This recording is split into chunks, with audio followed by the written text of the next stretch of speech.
This time on WNEP's Home and Backyard, worm castings. Mix with soil and some plants or seeds, then stand back. Paul Epsom meets a man who can tell you all you need to know about worms and their useful byproducts. In Middleburg, the folks at the Shade Mountain Winery are hard at work growing grapes and producing the fruits of their vines. And the perfect accompaniment to that wine, fresh eggplant salsa rigatoni from the Oyster Restaurant in Wilkes-Barre. Those stories and our product giveaway on Home and Backyard that starts right now.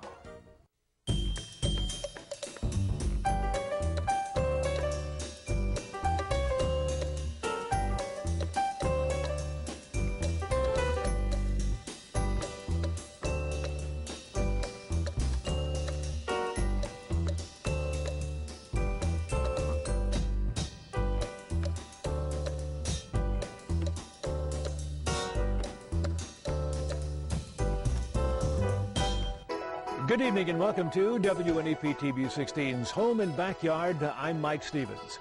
We begin the show tonight beneath the surface of the earth, where some friendly, useful creatures are always hard at work. Let's join Paul Epsom in Lewisburg. Now, when it comes to gardening, who is your best friend? Is it your wife, your husband, your kids, relatives? Absolutely not. Your best friend is right under your feet. It's the earthworm. So, what do we do with earthworms? We grow them, and that's why we're here in Lewisburg to meet Chris Varney, who's actually making a little bit of a hobby into a business, growing earthworms. Let's go and talk to him. Chris, thanks very much for inviting me down here. Now, we're down here to investigate your worms, and there's more of that to come, I promise you. Yeah. But composting, so you've got all kinds of things going in there. What? Yeah, bread rolls, eggs. Eggs, coffee grinds. Coffee filters as well, Coffee filters, yep. And it looks like bits of corn stalks and stuff like that. Yep, anything organic. Now this is some compost that is just about ready, is it? Yep, it's just about ready. Looks like you've got a little sieve in your hand. I'm going to put some in there. Okay. And you've just got to sieve out some of the odds and ends that have gone in there. Lift it up high and let's see it. Oh, look at that. This is what we're looking for. Worm castings. Absolutely beautiful. Now, not only is this a good fertilizer, but this is a wonderful inoculant to your garden soil. And worms have a secret, yeah? Yes, it is. And inside this building, your wormery, yeah? Yep, my wormery, yep. Chris has got 4 different kinds of worms in there, and we're going to go and investigate it, what he does. And you'll be surprised at some of the things you use to compost, yeah? Yep. All right, let's go inside.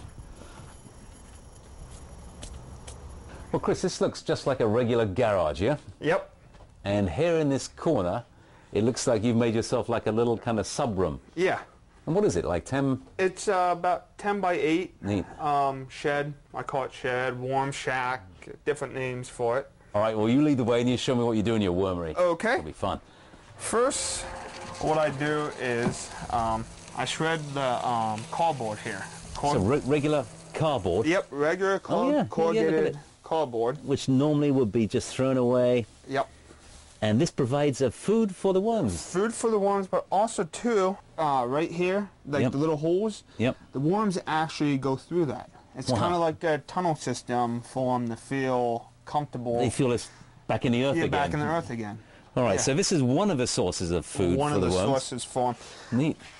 Another source is peat moss. They do eat it, but it's mostly a water absorber to keep it from getting too wet. All right, so to get the earthworms happy, we need a food source. Food source. We need some oxygen, obviously. Yep.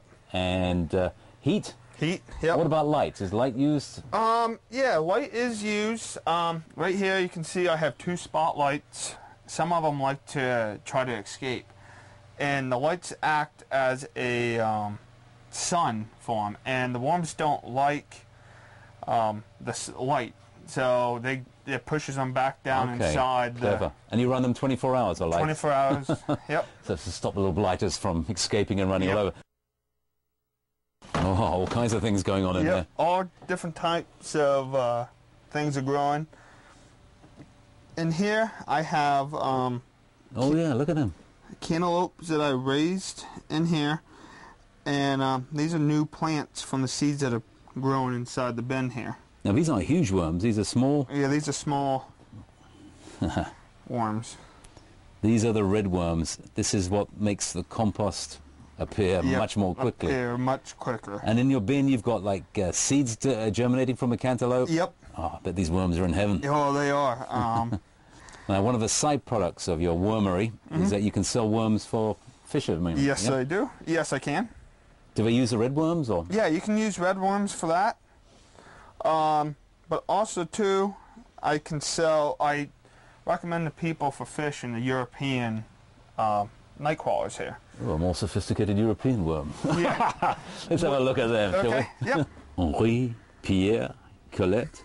Now the funny thing about worms is that tell us a bit about the sex of them. You don't have males and females, do you? No.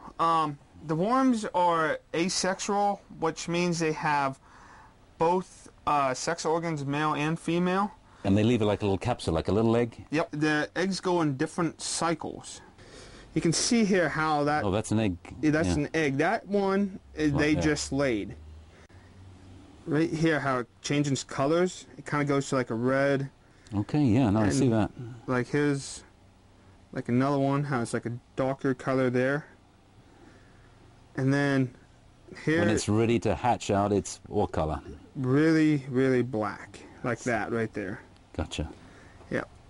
So that's how the eggs do. They start out as clear and then change to like a reddish, orangish, and then it turns to a straight brown. Then out come a little then out wormettes, or whatever you call yep. them. Yeah. I don't know what the correct term is for them, but that's brilliant. And they must be tiny. They are tiny. Now what's really neat is that not only are you getting a valuable kind of crop of worms, which you can sell or use to compost again, they're waste product. And we really don't want to beat around the bush. It's really their excrement, whatever passes through their gut system, produces that wonderful worm castings. Yes. You can tell when the bin's done is you can see the black material, the casting up on top here. That tells you that it's ready to be sifted. And be ready to use as a fertilizer.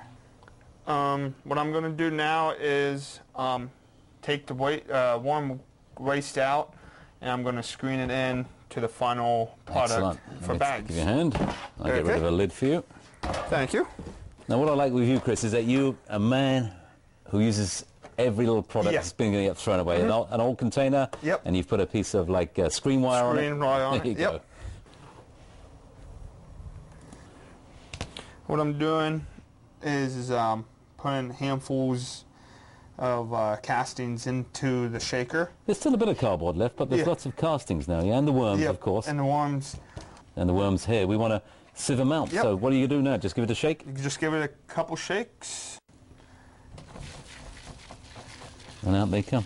Yep, and out they come. And that's how you get the worm castings into as a final product.